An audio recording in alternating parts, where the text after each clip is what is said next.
నమస్కారం అండి. మేము DAV high school KPS Palvancha నుంచి వచ్చాము. మన మదర్ తెరీసా గారు అన్నారు, ప్రార్థించే పెదవుల కన్నా సహాయం చేసే చేతులు నిన్న అని.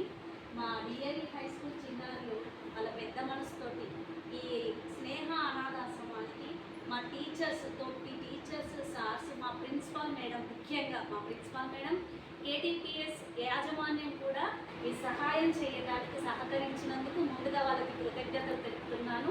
అలాగే వచ్చినటువంటి సార్స్కి కానీ, ఇక్కడ ఉన్నటువంటి మేడంకి కానీ, అలాగే పిల్లల్ని పంపించినటువంటి పేరెంట్స్కి కూడా నా కృతజ్ఞతలు తెలుపుతున్నాను.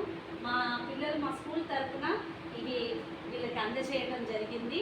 దేవుడు ఇంతకంటే ఎక్కువగా ఇవ్వాలని, ఇది సహాయం చేసినటువంటి వాళ్ళని కూడా దీవించి ఆశీర్వదించాలని నేను అడగగానే సలీం సార్ ఒప్పుకొని, మేడంని కూడా ఒప్పించి, ప్రిన్సిపాల్ మేడం కూడా ఒప్పుకొని సరే అని బయటికి పంపించడము, ఇవన్నీ సమకూర్చడానికి సహకరించినటువంటి సలీం సార్కి నా ప్రత్యేక ధన్యవాదాలు సార్.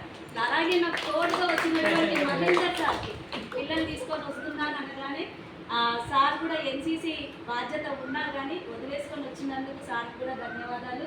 ఫోన్ చేసి అడగగానే నూర్జహాన్ మేడం కూడా, మేడం నేను ఒక్కదాన్ని వెళ్తున్నాను, కొంచెం తోడు రండి అనగానే మేడం కూడా తప్పగా రెడీ అయ్యి వచ్చారు.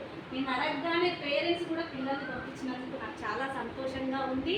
ఇక్కడ వచ్చినటువంటి వాళ్ళందరినీ కూడా దేవుడు దీవించి ఆశీర్వదించాలని, వీళ్ళకు కూడా మంచి ఆయుష్ని, ఆరోగ్యాన్ని దయచేయాలని మనస్ఫూర్తిగా కోరుకుంటున్నాను.